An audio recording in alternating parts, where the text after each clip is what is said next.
Bonjour et bienvenue sur Totis Métier dans ce nouvel épisode de Parole de décideur. Aujourd'hui, je suis avec Charlotte Gouillard, qui est directrice recrutement chez Forvis Mazars. Bonjour Charlotte. Bonjour, merci beaucoup. Merci d'être avec nous. Avec plaisir. Alors dans cette première partie, on va s'intéresser à votre métier de directrice recrutement et expérience candidat. Est-ce que vous pouvez résumer votre parcours dans un premier temps en quelques mots ? J'ai un parcours assez simple. J'ai fait une prépa suivie d'une école de commerce dans laquelle je me suis assez rapidement spécialisée en ressources humaines.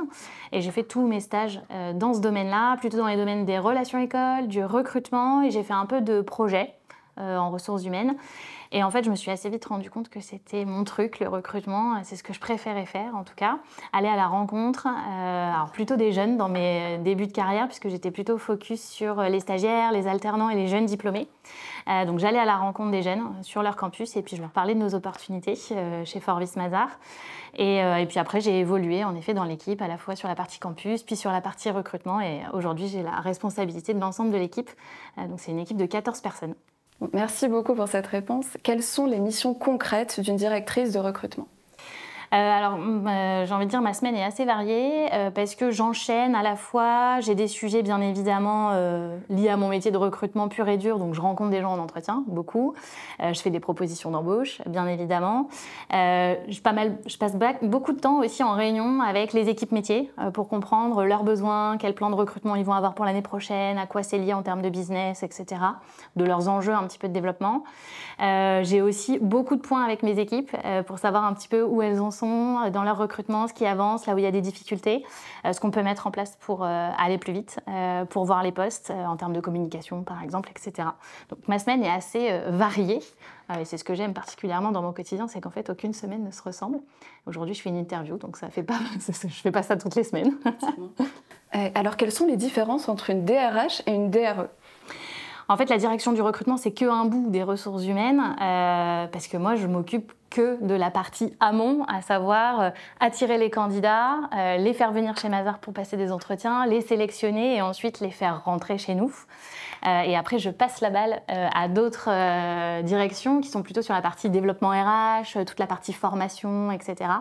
Donc en fait, une DRH, elle s'occupe à la fois du recrutement, du développement des collaborateurs aussi en interne, de leur évolution, du développement de leurs compétences.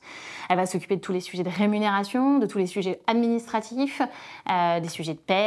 Enfin voilà, donc elle adresse beaucoup plus de sujets. En effet, moi je suis sur un pan qui est plutôt la partie amont, mais il y a plein d'autres choses qui se passent aussi après dans la vie d'un collaborateur en entreprise. D'accord, on l'a déjà un petit peu évoqué, mais à quoi ressemble une semaine type dans la vie d'une directrice recrutement ? Si je prends cette semaine, typiquement, moi je fais quand même beaucoup de réseautage. En fait, mon quotidien, c'est beaucoup à la fois du réseautage interne, donc rencontrer tous mes clients internes, donc les patrons des départements, les managers, voilà, pour savoir un petit peu quels sont leurs besoins, pourquoi, dans quoi ça s'inscrit. Je fais aussi beaucoup de réseautage externe, donc je rencontre beaucoup d'homologues qui sont aussi directeurs du recrutement dans des sociétés très différentes, pas que dans le domaine de l'audit et du conseil. Je rencontre des gens aussi qui sont dans le retail, chez Ikea, chez Leroy Merlin, voilà, et on partage un peu nos bonnes pratiques. Je suis beaucoup avec mes équipes quand même, voilà, parce que c'est avec eux que je passe le plus de temps. Je rencontre quand même pas mal de candidats, je dirais que par semaine, j'ai quand même 2 à 3 entretiens par semaine. Moi, je m'occupe aujourd'hui plutôt des profils très expérimentés. Mais voilà, j'ai quand même encore 2 à 3 entretiens par semaine. Et puis après, c'est beaucoup de réunions internes. J'avoue qu'on a un peu... je passe beaucoup de mon temps en réunion, c'est vrai. D'accord. Très clair. Si vous deviez donner quelques points positifs et quelques points négatifs sur votre métier. Moi, ce que j'aime le plus dans mon métier, c'est la diversité des sujets, de rencontrer des gens très différents. C'est aussi pour ça que j'ai choisi les ressources humaines spécifiquement et le recrutement, parce qu'en fait, je trouvais que c'était un métier qui permettait de rencontrer plein de personnes qui avaient des parcours de carrière très variés, d'apprendre aussi sur des métiers que je ne connaissais pas forcément. Et donc, je trouve que l'entretien, parfois, on le voit comme... C'est le recruteur qui pose des questions et le candidat qui se vend. En fait, on apprend aussi beaucoup en étant recruteur sur des entreprises, des secteurs d'activité, sur des typologies de métiers. Donc moi, je trouve que c'est un métier qui est très riche en rencontres, en échanges. Donc c'est ça que j'aime le plus, je dirais, dans mon quotidien. Ce que j'aime le plus aussi, c'est travailler en équipe. Voilà, j'avoue que je ne ferai pas ça toute seule. Je ne suis pas quelqu'un qui aurait le plaisir d'être en freelance toute seule à adresser ce type de mission. Après, ce que j'aime le moins, c'est les réunions. J'avoue, j'ai beaucoup trop de réunions dans mon agenda. Une question un petit peu plus délicate maintenant. Combien vous gagnez ou une fourchette? Moi, sur un poste de direction du recrutement, je suis plutôt aux alentours de 100K à l'année. Voilà, après, je pense que c'est variable d'un secteur à un autre. Je ne suis pas sûre que ce soit très comparable d'une taille d'entreprise à une autre. Mais bon, pour donner un ordre d'idée, c'est à peu près ça varie selon les secteurs, j'imagine. Exactement. Merci beaucoup pour toutes ces réponses. On va passer à la deuxième partie dédiée au groupe Forvis Mazars. Oui. Est-ce que vous pouvez résumer un petit peu ce qu'est le groupe Forvis Mazars? Forvis Mazars, déjà, c'est, on va dire, un partenariat qui s'est créé entre deux entreprises, Forvis d'un côté et Mazars de l'autre. Moi, j'ai intégré Mazars à l'époque, mais aujourd'hui, c'est un groupe qui s'appelle Forvis Mazars. En fait, c'est un rapprochement de deux acteurs qui étaient indépendants et qui adressent en fait deux marchés différents. Forvis est plutôt sur le marché américain, quand nous, Mazars, on est plutôt sur le reste du monde. Et donc, du coup, on a décidé de faire ce partenariat commercial, notamment, pour adresser des clients qui sont vraiment partout dans le monde, notamment aux US et dans le reste du monde. Aujourd'hui, Forvis Mazars, c'est plus de 100 pays, c'est plus de 40 000 collaborateurs dans le monde, sur tout un tas de métiers, je pense qu'on y reviendra, mais aussi bien l'audit, l'expertise, le conseil, voilà. Et en France, si je fais juste un focus sur la France, aujourd'hui en France, il y a à peu près 40 bureaux. On est présent dans les grandes villes en région, on va retrouver un gros bureau sur Lyon, sur Lille, à Nantes, à Rennes, à Marseille, enfin voilà, les grandes métropoles, on va dire. Et on a à peu près 5000 collaborateurs sur la France. D'accord, voilà. Très clair.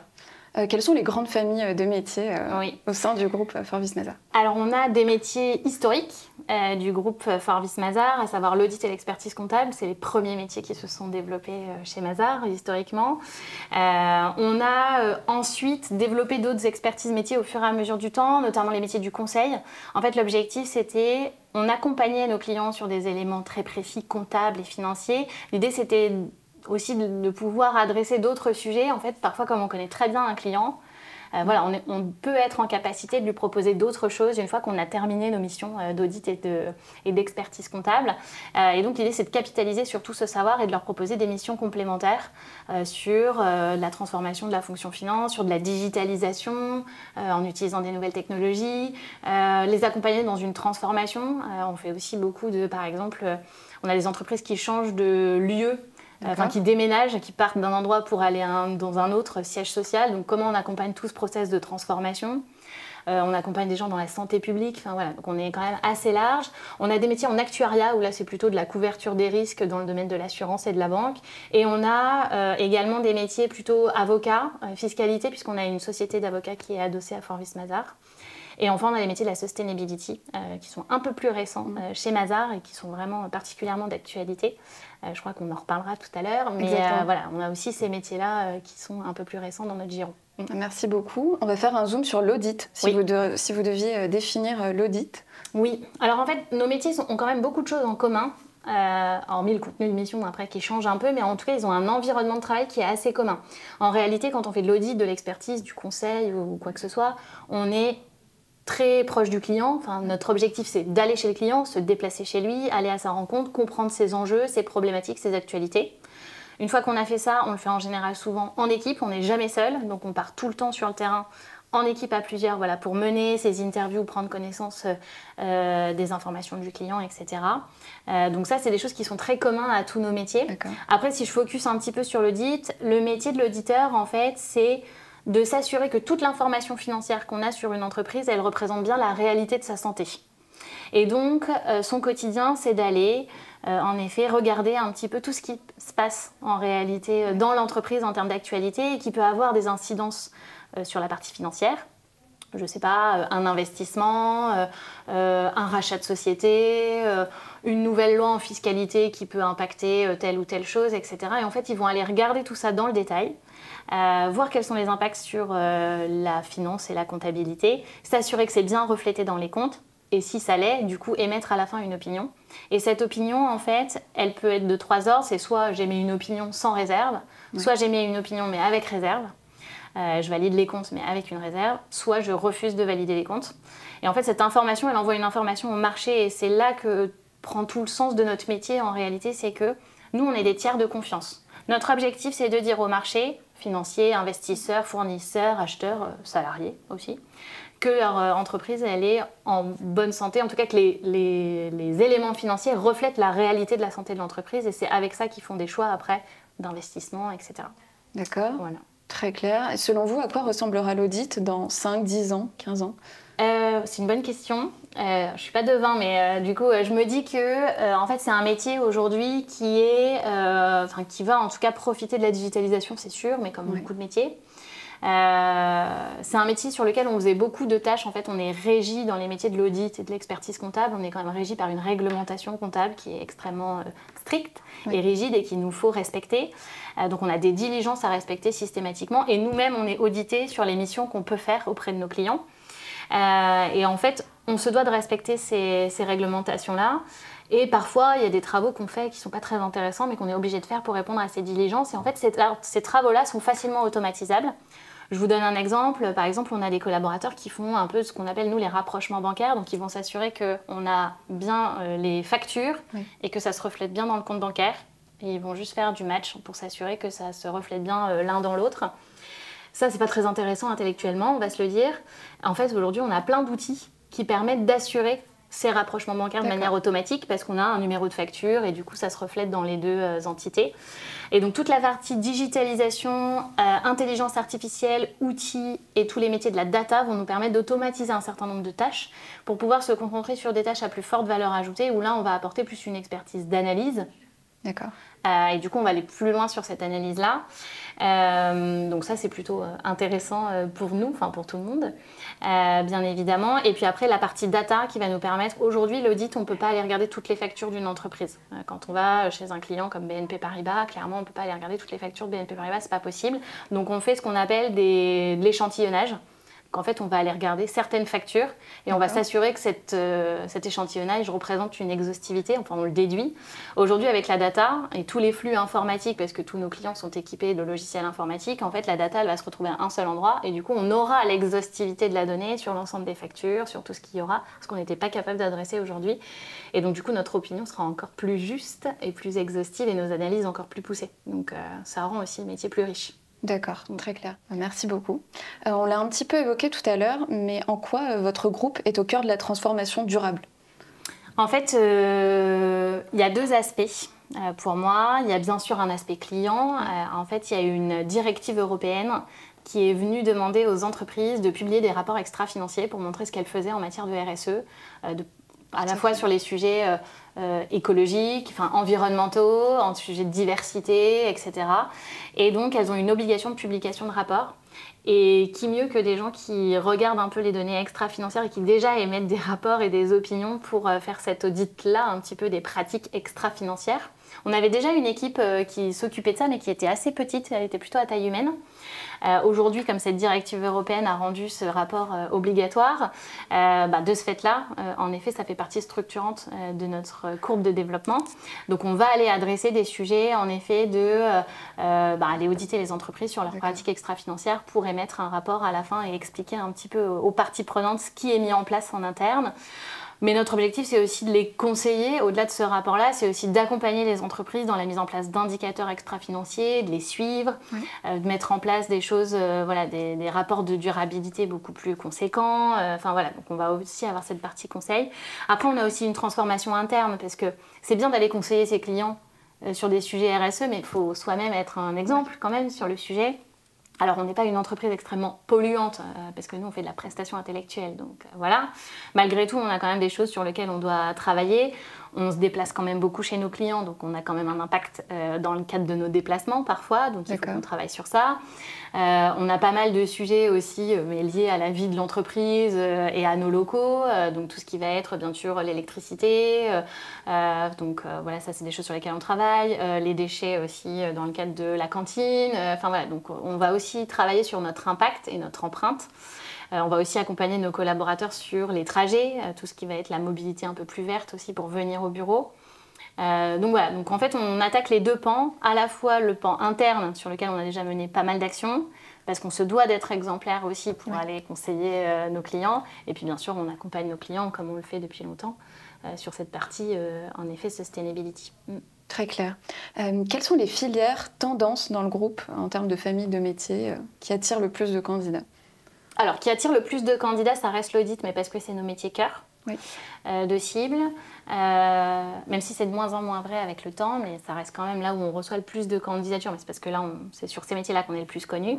Après, on a quand même 2 familles de métiers qui se dégagent particulièrement en termes de quantité de candidatures, alors que c'est des nouveaux métiers chez nous. C'est les métiers de la sustainability et les métiers de la tech.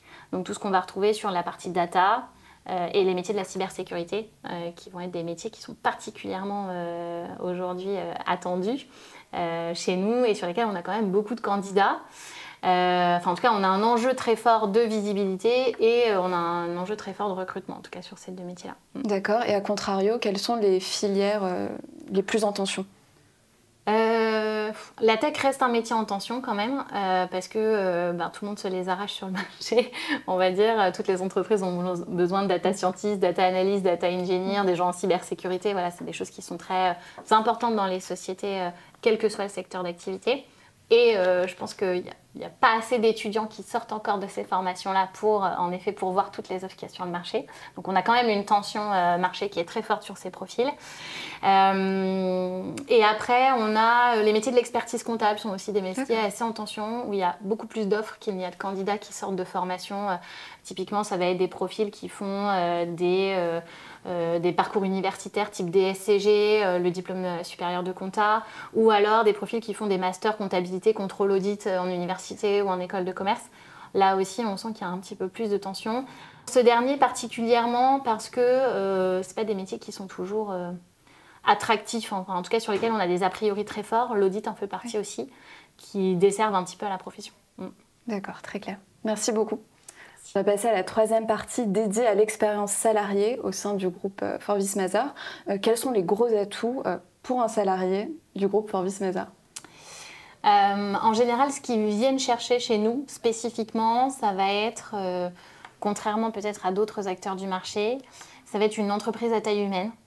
Alors, vous allez me dire, oui, c'est 5000 collaborateurs, 40 000 dans le monde, c'est pas très à taille humaine votre histoire, mais en réalité, ça reste quand même une ambiance et une dimension humaine très forte.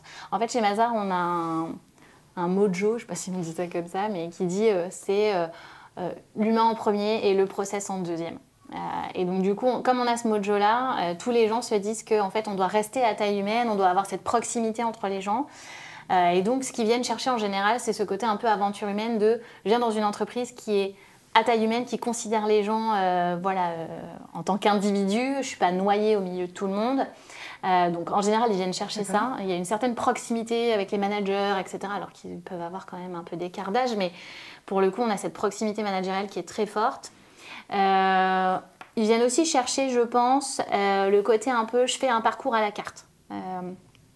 On est dans des métiers qui sont connus pour être très gradés. Parce que quand on arrive, on est junior, puis après on passe senior, puis après on passe manager. Enfin, c'est très cadré comme évolution.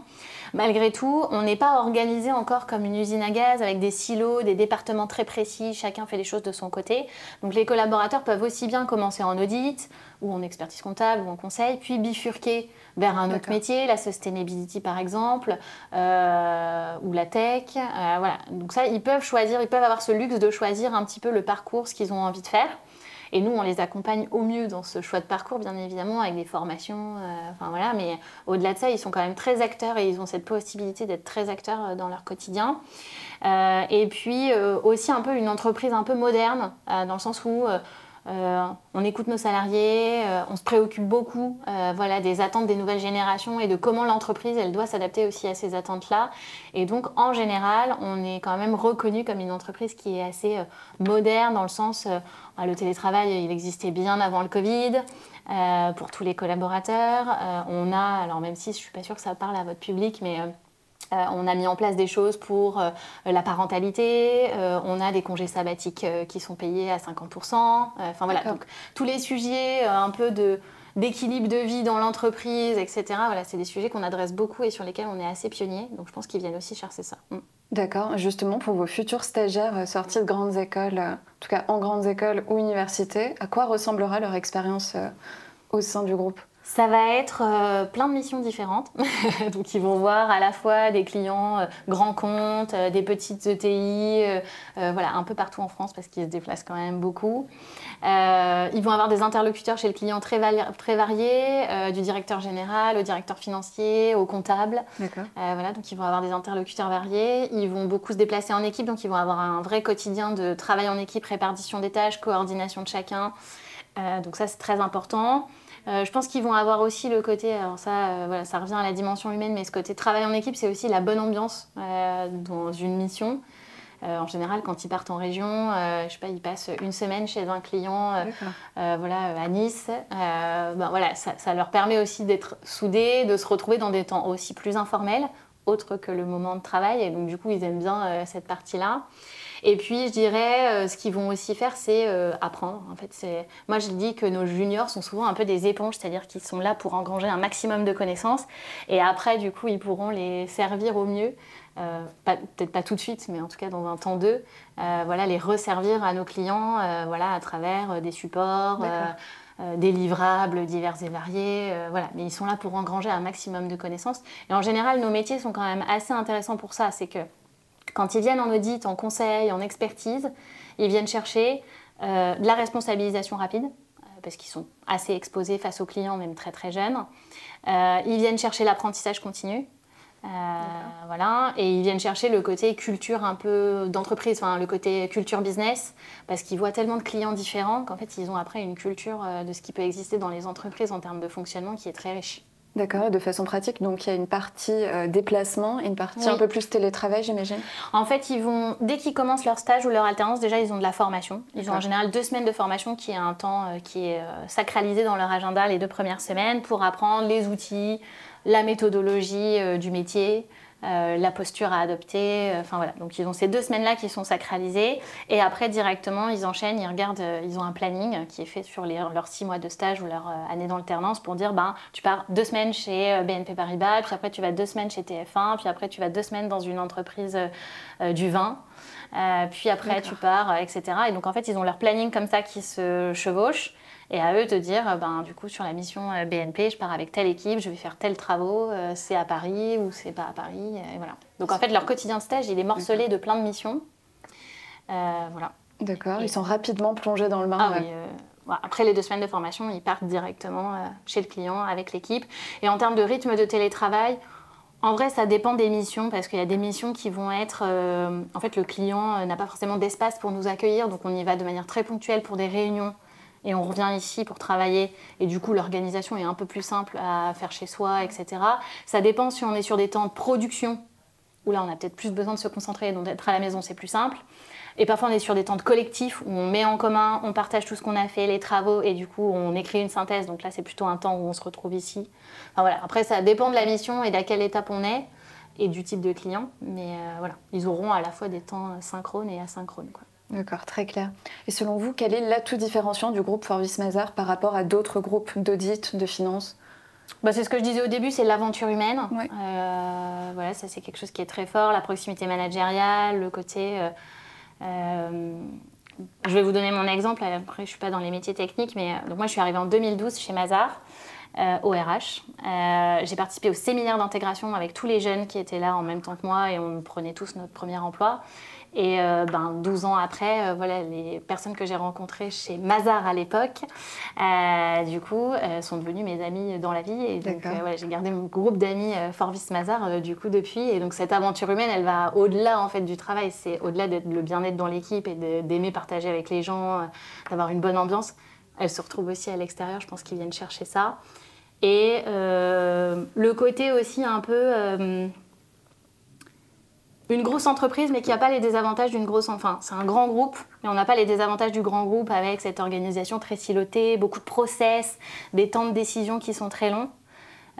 Sur ça, on a plutôt le côté start-up des temps de décision très raccourcis et plutôt pas très processés, contrairement à ce qu'on pourrait croire d'un cabinet d'audit et d'expertise.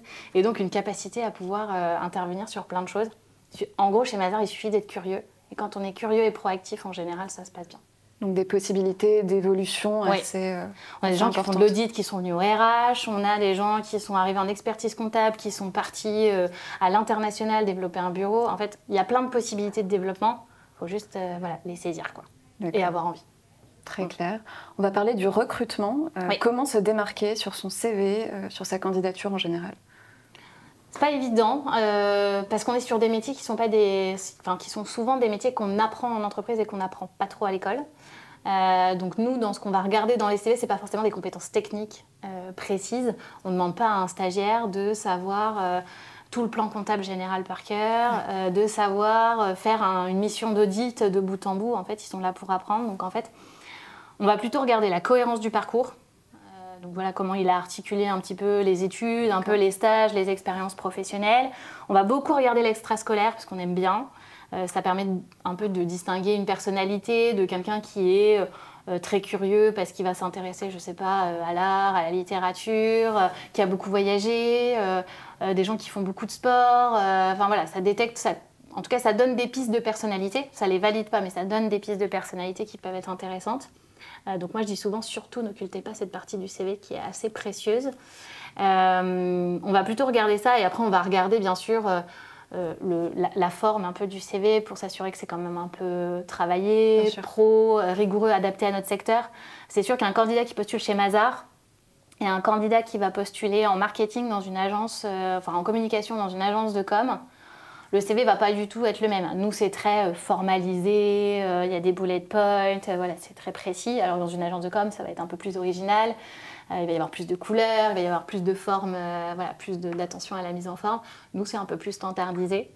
Après, moi, ce que je donne comme conseil, c'est aussi beaucoup de mettre en avant des éléments clés dans le CV. En fait, un CV, ça doit être hyper lisible. Ça se lit en 30 secondes. Donc, il faut que les éléments clés soient très facilement lisibles. Donc, la structure et la mise en gras, peut-être en évidence de certains éléments du CV sont importantes. D'accord. Et les entretiens sont assez décisifs? Oui. Oui, parce qu'en fait, comme on recrute des gens qui ont plutôt des compétences soft par rapport à des compétences techniques éprouvées, du coup, c'est l'entretien qui va être en effet décisif. Et en fait, ça reste un entretien de personnalité assez classique qu'on peut retrouver, mais ça dépend des équipes et des process de recrutement, mais ça reste un entretien de personnalité. D'accord. Quelles sont les erreurs à ne surtout pas faire lors d'un entretien ou sur son CV?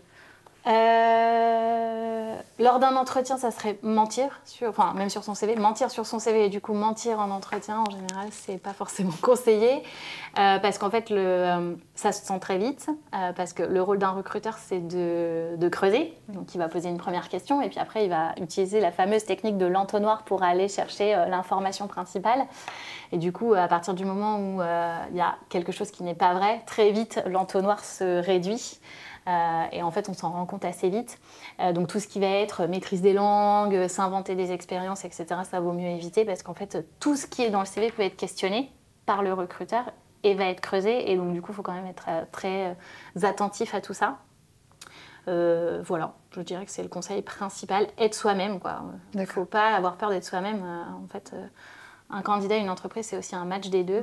En fait, il y a des candidats qui ne sont pas faits pour aller dans certaines entreprises et c'est pas grave. Il y a d'autres entreprises qui sont faites pour eux, très certainement. Mais voilà, vaut mieux être soi-même parce que c'est comme ça qu'on sera aussi reconnu et choisi en toute connaissance de cause. J'ai une dernière question sur la candidature, sur l'entretien. Est-ce qu'il faut parler du salaire ? Moi, je ne suis pas choquée. On peut en parler en entretien, demander une fourchette de salaire. Voilà, c'est pas très choquant. De toute façon, il y a un moment, en tout cas si on continue ensemble, il y a un moment où on va parler salaire. Donc on peut se le dire dès le départ, c'est pas très embêtant. Après, ce qu'il faut savoir, c'est qu'en général, les entreprises ont quand même des grilles de salaire à l'entrée, assez spécifiques, assez rigides quand même. Enfin, plus ou moins rigides selon les entreprises, mais en tout cas, elles ont souvent des grilles de salaire. Donc voilà, il ne faut pas se montrer fermé. Par contre, aborder le sujet, c'est pas du tout un sujet tabou et je trouve que ça l'est de moins en moins. Et c'est pas choquant parce que en fait, ça fait partie aussi des critères de choix. Donc plus tôt on le sait, mieux c'est, j'ai envie de dire. Effectivement. On arrive déjà au terme de cet échange. Si vous aviez un dernier mot à ajouter, pourquoi choisir le groupe Forvis Mazars ? Ça fait 12 ans que j'y suis et je m'y sens toujours aussi bien. C'est une entreprise qui grossit beaucoup, il y a beaucoup d'opportunités, où chacun peut faire son parcours à la carte, à la fois apprendre, innover, être soi-même et en fait faire les meilleurs choix pour soi. Et je trouve que c'est la bonne entreprise pour le faire. Merci beaucoup Charlotte. Merci beaucoup. Merci pour cet entretien et à bientôt sur Totis. À bientôt.